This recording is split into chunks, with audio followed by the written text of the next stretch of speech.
সাইফুদ্দিন একজন উদীয়মান খেলোয়াড়। যার ইনজুরি না হলে হয়তো তিনি আরও অনেকগুলো ইন্টারন্যাশনাল ম্যাচের এক্সপিরিয়েন্স গেইন করতে পারতেন, বাট দিন শেষে পারফরমেন্স একটা বড় ইস্যু। সাইফুদ্দিন হয়তো তার ব্যাটিংয়ে কিছুটাই এগিয়ে আছেন, আবার বোলিংয়ের দিক থেকে তার কম্পিটিটর আছে।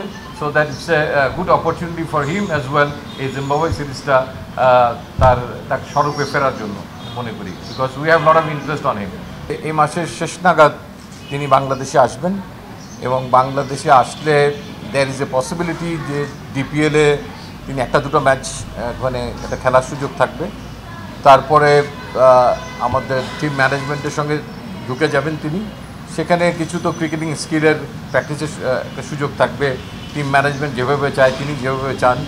তারপরে ডেফিনেটলি আমরা চাইবো যে T20 ম্যাচে, যেহেতু 5টা ম্যাচ আছে, শেষের দিকে তিনি যেন খেলার সুযোগ পান। এই দলটাই যে আমাদের বিশ্বকাপের দল হবে এমন কোনো কথা নাই। এর মধ্যে অনেকগুলো খেলা থাকবে, ইনজুরি হতে পারে, অনেক কিছুই হতে পারে। তবে সেই দলটা কাছাকাছি একটা দল হবে। আমরা বেসিক্যালি এটা বোর্ডের ব্যাপার, এটা তারা কি প্রকাশ করবে কি প্রকাশ করবে না, এটা একটা দল আমাদেরকে দিতে হবে, সেটা আমরা দিয়ে দেওয়ার চেষ্টা করবো as close as possible. Maybe by that time Shambhu Sarkar হয়তো মাঠে তখনও নাও ফিরতে পারে। আমাদেরকে সেই সময়গুলো নিতে হবে, এবং যতটুকু সুযোগ আমাদের আছে যে আমরা যে কোনো সময় যে কোনো কারণেই প্লেয়ার চেঞ্জ করতে পারবো, ইনজুরি ছাড়াও। তো সেই সুযোগগুলো আমরা নিব। সেগুলো হলে হয়তো তার জন্য ফর্মালি হয়তো পরে একটা ডিসকাশনের টিম ডিক্লেয়ারের একটা সুযোগ থাকবে। অফিসিয়ালি আনঅফিসিয়ালি হয়তো আমরা পাঠিয়ে দেবো, যেটা আমাদের দাপ্তরিক কাজ করার, সেটার জন্য হয়তো করা হবে।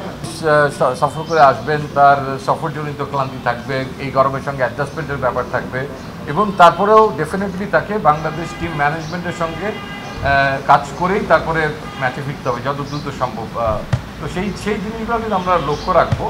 টিম বন্ডিংয়ের ব্যাপারে আমার মনে হয় যে he knows how to gel with the team. So এটা কোনো সমস্যা হবে না, কারণ আমাদের 5টা ম্যাচ আছে জিম্বাবুয়ের সঙ্গে, তারপরে ইউএসের সঙ্গে আমেরিকাতে গিয়ে আমরা কয়েকটা ম্যাচ খেলবো। তো কাজেই বিশ্বকাপ শুরু হওয়ার আগে আমার মনে হয় অনেকগুলো খেলা এবং অনেকগুলো দিন আছে একসঙ্গে তারা কাটাতে পারবে।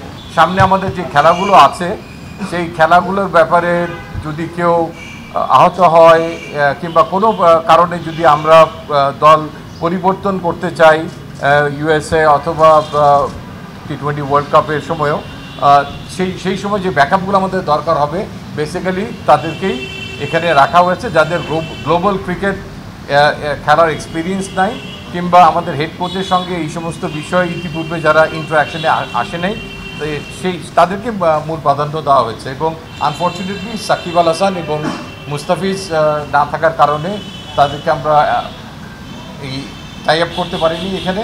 And at the same time Soumya সরকারও সম্পূর্ণ সুস্থ নয়, তিনি ইনজুরি থেকে আস্তে আস্তে ফেরত আসার চেষ্টা করছেন, আপনারা জানেন। তো সেখানেও তার নিবিড় একটা পর্যবেক্ষণ হবে। আমাদের স্ট্রেংথেন ট্রেনার আছেন ওখানে, আমাদের ফিজিও আছেন, তারা দেখবেন। বাট কৌশলগত দিক থেকে যে লেকচারগুলো হবে সেগুলোতে তিনি যেন পার্টিসিপেট করতে পারেন, সেজন্য তিনি দলের সঙ্গে থাকবেন।